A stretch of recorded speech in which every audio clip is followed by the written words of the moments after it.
The following is an encore presentation of Everything Everywhere Daily. Formerly located in the territory of Hong Kong was arguably the most densely populated place on Earth. In fact, it might have been the most densely populated place in human history. Not only was it packed with people, but it also had a unique political status. No government controlled it, which made it lawless, which in turn made it a magnet for organized crime.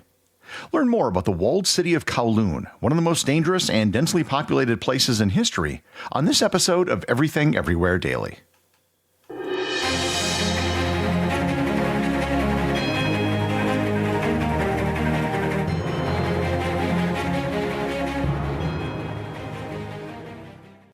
This episode is sponsored by BetterHelp. The holidays are coming up, and it's the time of year when some people feel increased anxiety or pressure. Maybe you're struggling with holiday-induced anxiety or depression. Or perhaps you're just dealing from stress from work or school, or you simply want to prioritize your mental well-being. If that's the case, BetterHelp has a team of experienced therapists who can provide the support you need to navigate life's challenges. BetterHelp is all about making professional counseling accessible, convenient, and affordable. With BetterHelp, you can connect with a licensed therapist from the comfort of your own home via online video sessions, chat, or phone calls. No matter where you are or what you're going through, BetterHelp is there for you. Just fill out a brief questionnaire to get matched with a licensed therapist, and you can switch therapists at any time for no additional charge. Everything Everywhere Daily listeners will get 10% off your first month with BetterHelp. Visit betterhelp.com/everywhere today to get 10% off your first month. That's BetterHelp, HELP.com/everywhere. This episode is sponsored by ButcherBox.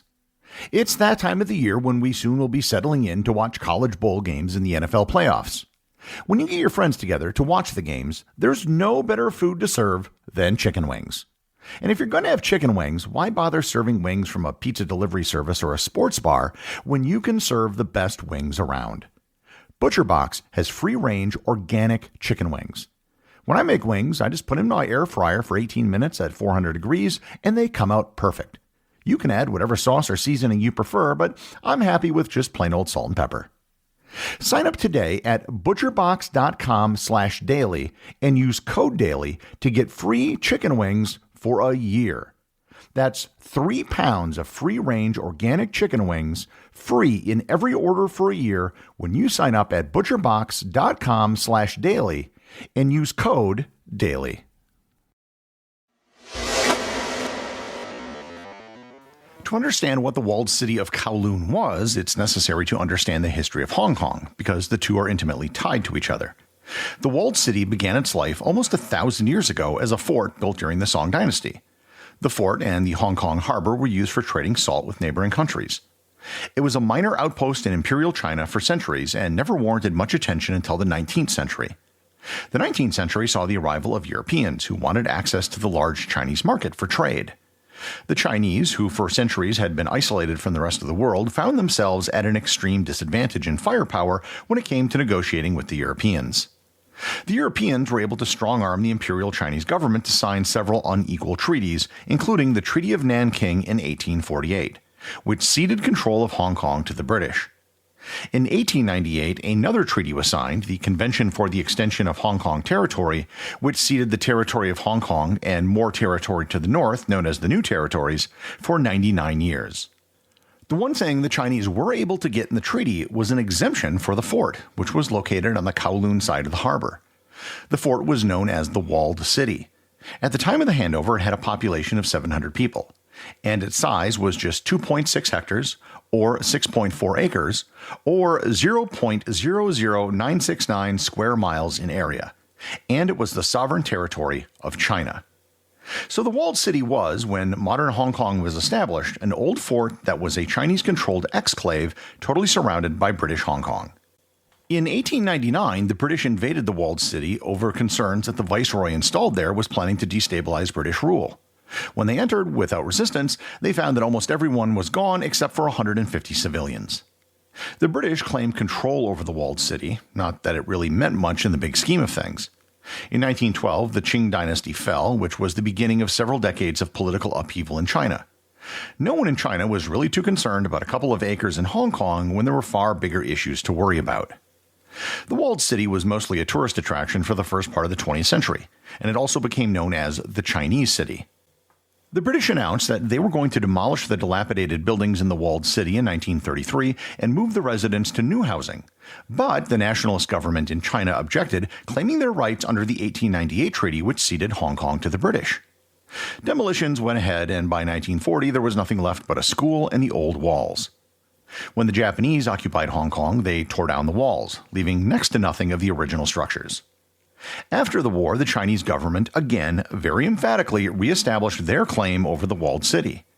In a 1948 letter sent to the British ambassador, they said, quote, "The Ministry of Foreign Affairs now formally declared to the British Embassy that, in accordance with the provisions of the said convention, the Chinese government enjoys jurisdiction over the city of Kowloon and that they have no intention whatsoever of renouncing this jurisdiction." End quote. Around the same time, the nationalist government which was making these claims was losing a civil war to the communists. This resulted in a flood of refugees entering Hong Kong, many of whom settled in the walled city, which of course now did not have any walls at all. The British were in theory fine with the Chinese nationalist government administering the walled city, but they encouraged them to at least send a consul general so they could administer it properly. Given the Chinese jurisdictional concerns, the British took a hands-off approach to the walled city. That meant they weren't going to do anything inside the area, including enforcing any Hong Kong laws there. With the British unwilling to administer the walled city, and the Chinese unable to do so, organized crime stepped into the vacuum, the Chinese triads. By 1950, the walled city was getting quite crowded. There were at least 17,000 people living there when a massive fire broke out. The fire destroyed at least 2,500 wooden huts. Many people suspect that the fire was intentionally set so new construction could take place. The triads used the walled city as a haven for prostitution, gambling, and the drug trade. In the 1960s, a construction boom began in the walled city.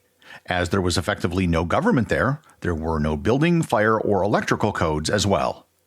Over 300 10 to 14-story buildings were crammed into the tiny area which constituted the walled city of Kowloon. It was during this period from the late 60s through the 90s that the walled city developed the look that it was famous for. It appeared to be one giant structure like something from an even more dystopian version of Blade Runner. Life there was unique to say the least. The crime rate was quite high through the early 1970s, but eventually the Hong Kong police had enough and began a series of raids into the walled city. While criminals did find a sanctuary there, the vast majority of people in the walled city had nothing to do with crime. The residents of the walled city mostly supported the police raids, and by 1983 the Hong Kong police claimed that crime there was now under control. The walled city was also on the flight path of the airport, which meant that jets were flying overhead all the time, making it quite noisy. There were only 8 water pipes servicing the walled city, and the entire area was serviced by a single postal worker.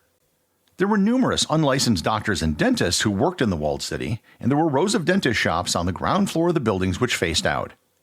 While it would certainly be considered a slum, it also worked in its own way.